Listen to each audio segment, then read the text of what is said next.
Chystáte se zítra nebo pozítří na Alvin McLaren 1 Celebration do Prahy na výstaviště? Pokud jo, tak pro vás mám pár dobrých tipů. A taky, jak to vlastně celý probíhá. Takže první asi nejdůležitější bod je, jak se tam dostat. A doporučuji tam jet MHDčkem, tramvaj na výstaviště, takže pokud člověk je mimo Prahu, tak nejlíp zaparkovat někde v centru, tam to klidně i projít, a nebo v nějakém obchodáku, a pak tam dojet tramvají. Když pojedete autem, tak se zaparkovat by se mělo snad dát i někde u výstaviště, ale za mě určitě nejlepší je zaparkovat v OC Stromovka. Tam se klidně dá i najíst a jo, to parkování je tam na 2 hodiny zadarmo s aplikací, a takže to se snad dá stihnout. Snad se to dá stihnout, říkám proto, jelikož z OC Stromovka se tam jde chvíli nějakých 15 minut, ale to i z výstaviště z tramvaje se tam jde nějakých 7 minut. Ale říkám to hlavně proto, že už dneska, což dneska je pátek, tak jsem tam byl kolem 2 hodiny.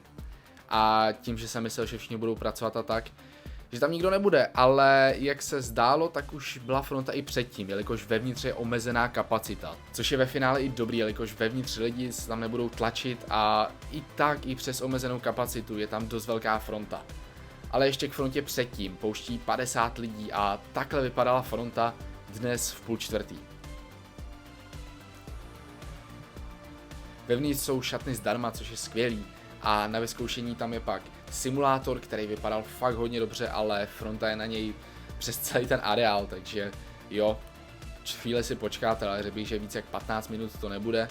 Dále je tam test pozornosti, takový to matání buttonů prostě, a pak je tam asi ta nejlepší věc, a za mě teda, a to je, že si vyzkoušíte komentování Formule 1 a normálně dostanete i video od novy, takhle vypadalo moje.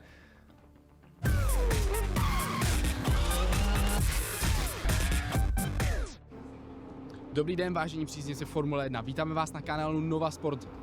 Od mikrofonu vás a pozor, už je to tady, máme odstartováno červené světlo.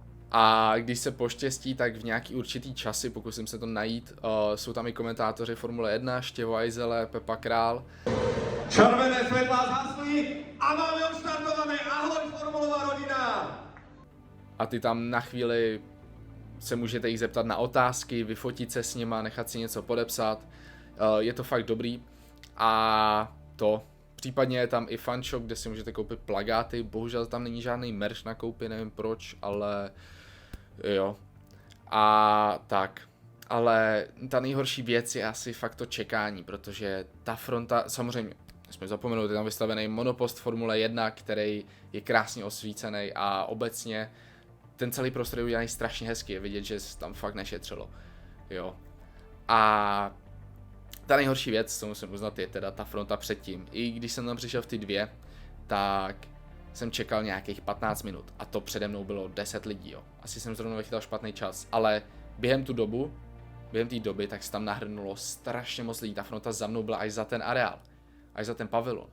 Takže obávám se, že o víkendu to bude fakt na dlouho, takže doporučuji zítra co nejdřív ráno, aby tam byla co nejmenší fronta, protože takhle to vypadalo dneska v 3:30, když to už jsem asi ukazoval.